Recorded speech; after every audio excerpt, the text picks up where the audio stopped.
हमारा ब्रह्मांड रहस्यों से भरा हुआ है। यहाँ सूरज, चांद, तारों के अलावा भी बहुत कुछ है जिसे जानने के लिए हर कोई उत्सुक रहता है। आपने अक्सर सुना होगा क्षुद्र ग्रह, धूमकेतु, पुच्छल तारा और उल्कापिंड यानी एस्टेरॉयड, कॉमेट और मेटेओर या मेटेओराइट। इस वीडियो में हम आपको बताएंगे ये क्या होते हैं और इनके बीच क्या अंतर है। सबसे पहले क्षुद्र ग्रह या एस्टेरॉयड की बात कर लेते हैं। ये ग्रहों के छोटे टूटे हुए टुकड़े होते हैं। कुछ गोल, कुछ लंबे और चपटे आकार के होते हैं। ये भी हमारी पृथ्वी और दूसरे ग्रहों की तरह इन्हीं ग्रहों के बीच रहकर सूर्य का चक्कर लगाते हैं।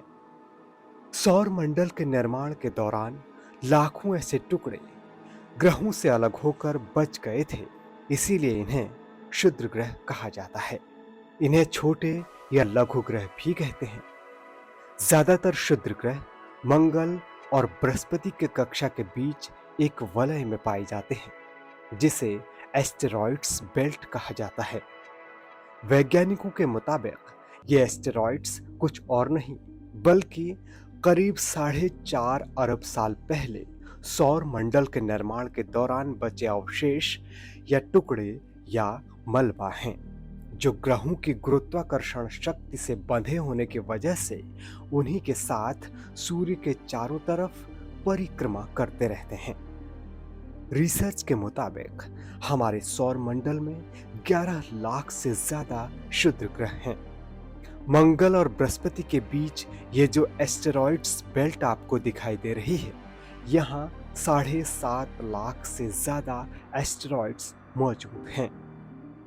बहुत सारे एस्टेरॉयड्स का व्यास कई किलोमीटर तक होता है, जबकि कई क्षुद्र ग्रह 1 किलोमीटर या इससे छोटे आकार के भी होते हैं।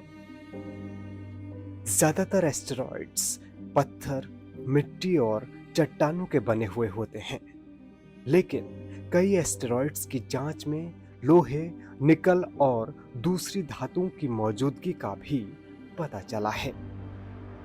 वैज्ञानिकों के मुताबिक धरती पर डायनासोरों का अंत एक एस्टेरॉयड यानी क्षुद्र ग्रह के टकराने की वजह से ही हुआ था। आज से करीब 6 करोड़ साल पहले लगभग 9.6 किलोमीटर व्यास का क्षुद्र ग्रह धरती से टकराया था।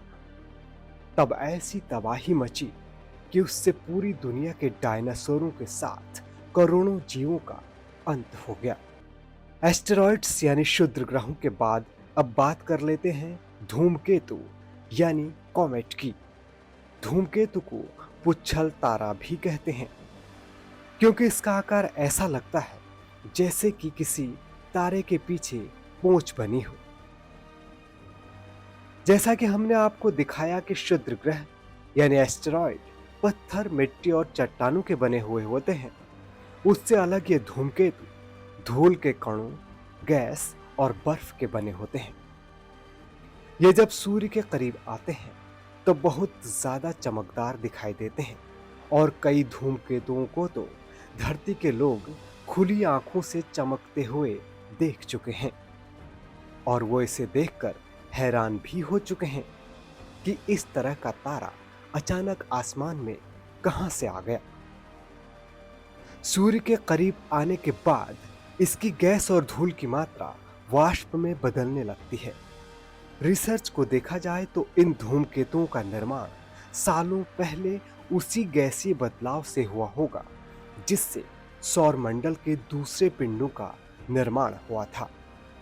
ये धूमकेतु सूर्य के चारों तरफ एक लंबी अनियमित कक्षा में परिक्रमा करते रहते हैं। अब बात करते हैं उल्का या उल्कापिंड, मेटेओर या मेटेओराइट की। उल्का, जिसे मेटेओर कहते हैं, यह क्षुद्र ग्रहों यानी एस्टेरॉयड्स और धूमकेतु यानी कॉमेट के छोटे टूटे हुए टुकड़े होते हैं। एस्टेरॉयड की आपसी टक्कर की वजह से इनका निर्माण होता है। उल्का के टुकड़ों को ही उल्कापिंड यानी मेटेओराइट कहते हैं। अक्सर कई उल्कापिंड धरती की तरफ आते रहते हैं। और धरती के वायुमंडल में प्रवेश करने के दौरान घर्षण की वजह से जलकर नष्ट हो जाते हैं।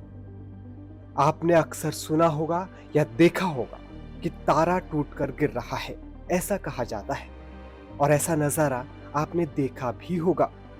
आसमान में धरती की तरफ आती प्रकाश की लकीर, तो ये उल्कापिंड ही होते हैं। कुछ उल्कापिंड धरती में प्रवेश करके पूरी तरह नहीं जल पाते, तो इनके टुकड़े जो पृथ्वी की सतह तक पहुंच जाते हैं, उन्हें भी उल्कापिंड ही कहा जाता है।